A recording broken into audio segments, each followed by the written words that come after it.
Aujourd'hui, je pense qu'il y a tout à revoir. Moi, j'ai envie de lancer un cri. C'est encore un cri que je vais lancer sur un plateau de télévision. Ça fait 2 ans et demi.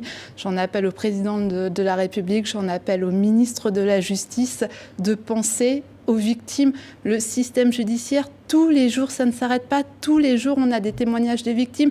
Tous les jours, j'ai des victimes qui me contactent, qui sont en danger de mort. La seule chose qu'on leur propose, déménager, déménager, déménager. On a un problème aussi au niveau de la protection des enfants.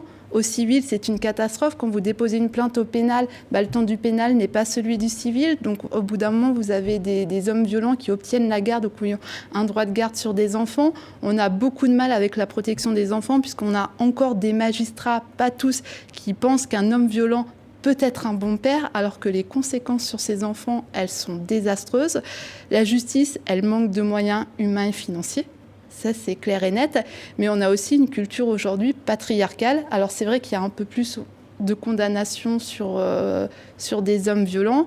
On a des condamnations qui sont un petit peu plus élevées, je le constate, au niveau des procès d'assises en cas de féminicide. Et je constate aujourd'hui qu'il y a des déchéances des droits parentaux qui sont de plus en plus prononcées en cas de meurtre. Mais qu'est-ce qu'on fait aussi pour toutes les rescapées? Qu'est-ce qu'on fait aujourd'hui pour ces enfants qui sont co-victimes de violences pour ma fille? La semaine dernière, j'étais avec un professionnel, un médecin, qui me disait que la décision de ma fille,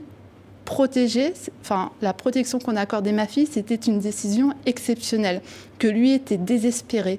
Il voyait des enfants victimes d'inceste, frappés, et la justice ne les protégeait pas. Les procédures s'étalent sur des ans, et les conséquences sur ces enfants, aujourd'hui, elles sont désastreuses.